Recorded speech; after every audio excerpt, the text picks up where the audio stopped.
नमस्कार। अथ माघ मास कथा 13वां अध्याय आरंभ। विष्णुदूत से अन्य प्रश्न पूछने की आज्ञा पाकर विकुंडल ने कहा, हे देव, गंगा जल के समान अमृत रूपी आपके वचनों का श्रवण करके मैं कृतकृत्य हो गया हूँ।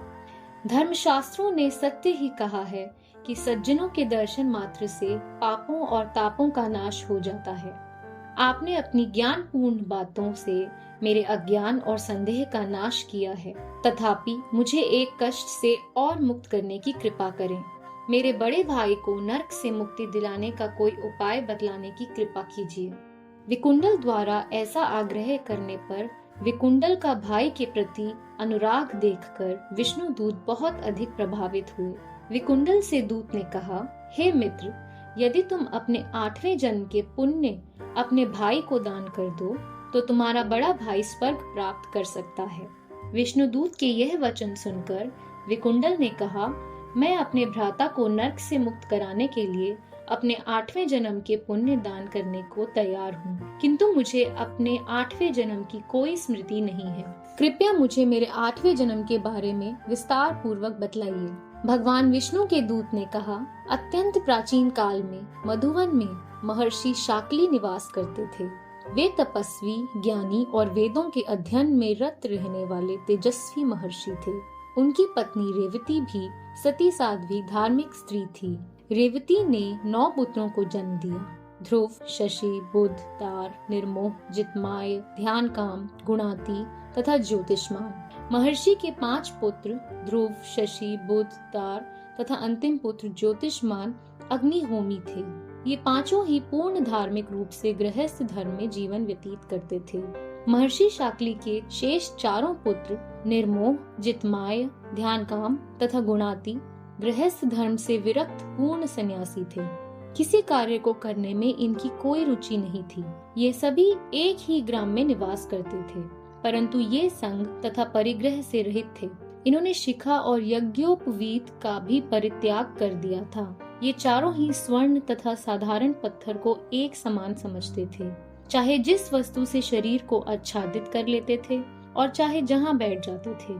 संध्या काल में अपने घर आकर ये चारों ब्रह्म के चिंतन में लीन हो जाया करते थे। इन्हें काम, क्रोध, लोभ, मोह तथा अहंकार इत्यादि को जीतकर और सांसारिक भोगों को त्याग कर अपने मन सहित समस्त इंद्रियों को वश में कर रखा था। इस प्रकार ये चारों भाई पूर्णतः वीतरागी जीवन व्यतीत कर रहे थे। उस समय तुम मत्स्य देश में निवास करते थे। एक दिन मध्याह्न काल में क्षुधा और त्रिपा से पीड़ित ये चारों योगी जन तुम्हारे यहाँ आए। अपने घर के आंगन में इन योगियों को देखकर तुमने अत्यंत गदगद होकर इनका स्वागत किया। तुमने श्रद्धा पूर्वक इनके चरणों को स्पर्श करके मधुर वाणी में निवेदन किया, हे महात्मने, आपके दर्शन पाकर आज मेरा जन्म और जीवन दोनों ही सफल हो गए।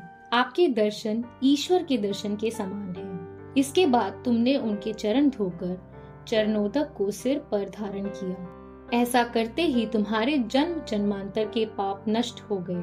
फिर तुमने उन सन्यासियों को उत्तम स्वादिष्ट पकवानों तथा मिष्ठानों का भोजन कराया। रात्रि में भी सन्यासियों ने तुम्हारे यहाँ विश्राम किया। उन्होंने संतुष्ट तथा प्रसन्न होकर अपने नियमानुसार रात्रि भर भगवत भजन किया। उस जन्म में उन सन्यासियों का स्वागत सत्कार तथा अतिथि सत्कार करके तुम्हें जितने पुण्य फलों की प्राप्ति हुई है उनका कोई वर्णन नहीं कर सकता।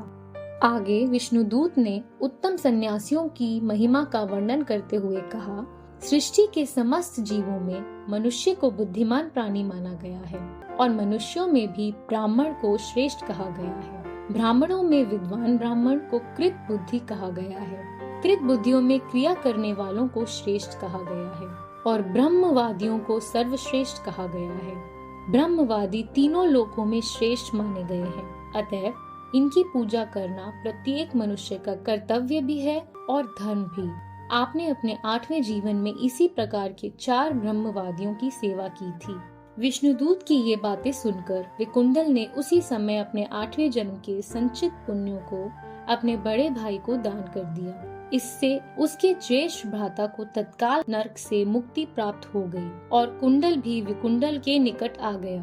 उन दोनों भाइयों पर देवताओं ने पुष्प वृष्टि की तथा विष्णुदूत उन्हें स्वर्ग पहुंचाने के पश्चात दोनों भ्राताओं द्वारा पूजित होकर विष्णु लोक को लौट गए।